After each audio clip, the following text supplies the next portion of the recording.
Hello दोस्तों, welcome है आपका हमारे यूट्यूब चैनल में। Pensioners, family pensioners as well as कर्मचारियों के लिए 5 बड़े अपडेट लेकर आया हूं। पहला बड़ा अपडेट है कि ECHS जो आप ज्वाइन कर सकते हैं बिना किसी फीस के। कैसे ज्वाइन कर सकते हैं, किन किन पेंशनर्स को मिलेगा वो भी मैं बताऊंगा। साथ ही साथ इसके अलावा आपका जो all India consumer price index का जो डेटा है वो डिले हो गया है। इस मंथ का जो है डेटा नहीं निकल कर आया है।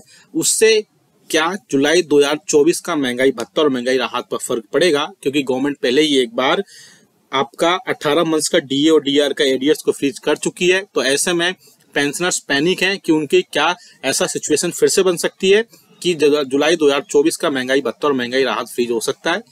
तीसरी बड़ी खबर बताऊंगा कि ऐसा डिले क्यों हुआ है, क्या गवर्नमेंट की तरफ से इस पे अपडेट आया, वो भी मैं आपको बताऊंगा। बहुत इंपॉर्टेंट ये वीडियो होने वाला है। साथ ही साथ एक दो बड़े और भी अपडेट होंगे जिससे पेंशनर्स के लिए बहुत ज्यादा फायदा देखने को मिलेगा। इसलिए इस वीडियो को पूरा लास्ट तक देखिएगा। और अगर चैनल पर पहली बार आए या फिर आप हमारे चैनल पर पहली बार विजिट कर रहे हैं तो आप हमसे जुड़ने के लिए चैनल को फ्री में सब्सक्राइब कर सकते हैं। सब्सक्राइब के ब्लैक बटन को प्रेस करके साथ ही साथ आप हमारी वीडियोस की लेटेस्ट इंफॉर्मेशन के लिए, लेटेस्ट अपडेट्स के लिए चैनल को सब्सक्राइब करने के बाद बेल आइकन को यानी घंटे के निशान को प्रेस करना बिल्कुल मत भूलिएगा। तभी आपके पास हमारी वीडियोस की लेटेस्ट अपडेट्स आ पाएंगी और आप हमारे वीडियोस को इसी तरीके से आगे भी वॉच कर पाएंगे।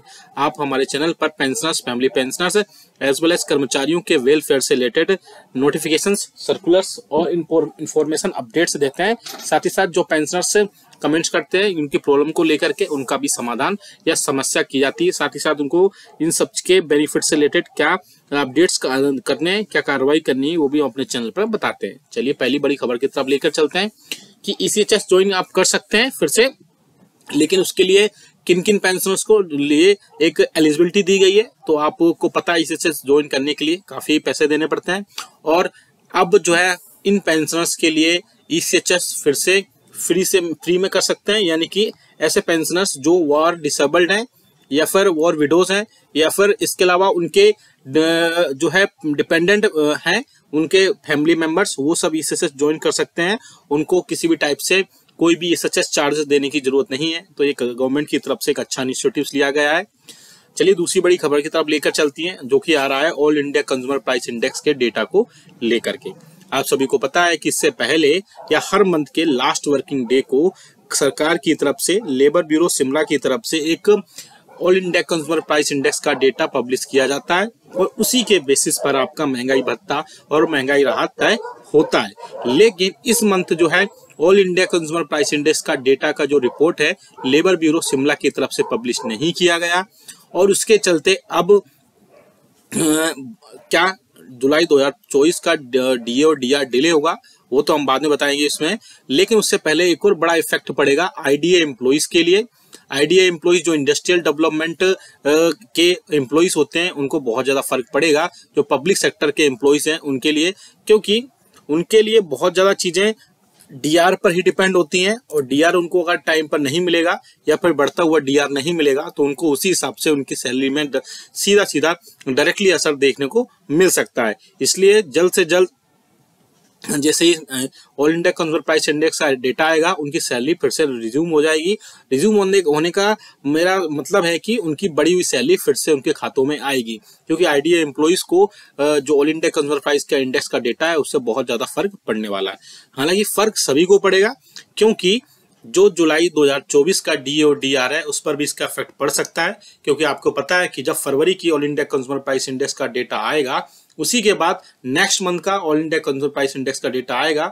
मेरे पिछले 10 साल के एक्सपीरियंस में ऐसा पहली बार हुआ है कि all India consumer price index का डेटा को रोका गया और अभी तक उसको पब्लिश नहीं किया गया है। हालांकि इससे जुलाई 2024 के महंगाई भत्ते और महंगाई राहत पर मुझे नहीं लगता कोई फर्क पड़ने वाला है, क्योंकि वो पब्लिश फिर से हो जाएगी, पब्लिश होगी और बढ़ते हुए रेट्स पर, यानी कि बढ़ते हुए रेस्पेक्टिवली आपको 50% के बाद जो रेट्स आएंगे 54-55 तक जो भी DA और DR पहुंचेगा उस पर आपको बड़ी हुई दर पर ही आपको महंगाई भत्ता और महंगाई राहत मिलेगा। इसमें कोई भी पैनिक या घबराने वाली जैसी कोई सिचुएशन नहीं है। आपको 54 या जो भी percent all India consumer price index का डेटा बनेगा उसके हिसाब से आपको वहां पर मिल जाएगा। वो उसमें आपको कोई भी डिले जैसी सिचुएशन नहीं होगी। अब बात करते हैं कि जो अभी डिले हुआ है all India consumer price index का डेटा, वो पब्लिश क्यों नहीं किया गया है गवर्नमेंट की तरफ से? क्या उस पर कोई अपडेट आया या ऑफिशियल कंफर्मेशन आया है? तो मैं आपको जानकारी के लिए बता दूं कि अभी तक गवर्नमेंट की तरफ से ऐसा कुछ भी अपडेट नहीं आया है कि all India consumer price index का जो डेटा है वो क्यों डिले किया गया है। मुझे लगता है कि आगे आने वाले दिनों में फरवरी मंथ का जो all India consumer price index का डेटा है वो पब्लिश कर दिया जाएगा और उस डेटा के हिसाब से आगे आने वाले दिनों में आपका जुलाई 2024 से महंगाई भत्ता जिस हिसाब से बढ़ेगा उसको उसमें ऐड कर दिया जाएगा। हालांकि आईडीए एम्प्लॉइज के लिए इसमें काफी इफेक्ट पड़ेगा और पब्लिक सेक्टर के जो एम्प्लॉइज है उनको भी इसमें काफी चीजें देखने को मिल सकती है।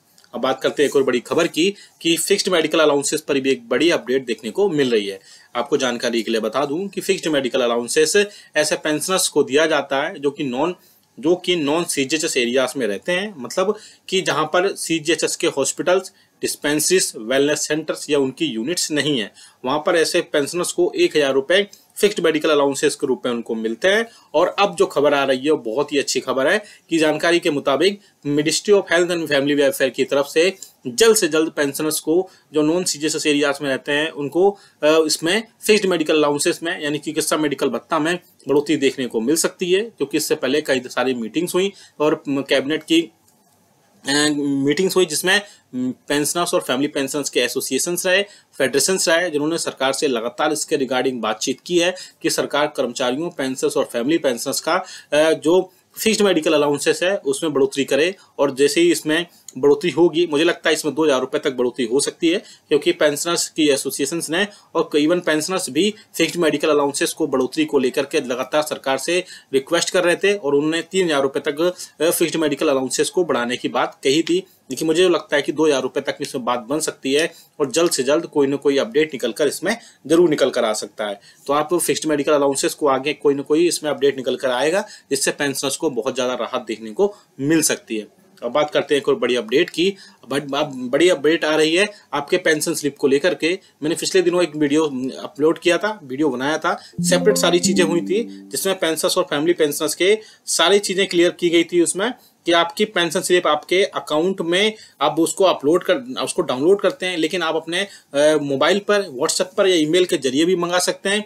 मैंने एक नंबर भी पहले पब्लिश किया था, उस नंबर पे अगर आप एसबीआई के पेंशनर्स हैं तो आपके लिए बहुत अच्छी बात है। आपको व्हाट्सएप पर ही डायरेक्ट आपकी पेंशन स्लिप आपको मिल जाएगी। उसमें आप अपने सारी चीजें अपडेट्स देख सकते हैं, चाहे आपके जितना भी इनकम टैक्स कट हुआ हो या आपके नॉमिनीज हो या आपके रैंक्स क्या है, डेट ऑफ बर्थ क्या है, क्योंकि इनके चेंजेस होने से भी कई बार पेंशनर्स की पेंशन में जो है रुक जाती है और पेंशनर्स बहुत टाइम तक भटकते रहते हैं और उनको पेंशन उनके समय पर नहीं मिल पाती है। तो आप पेंशन स्लिप वगैरह भी व्हाट्सएप पर देख सकते हैं। एक अच्छा इनिशिएटिव गवर्नमेंट की तरफ से लिया गया है।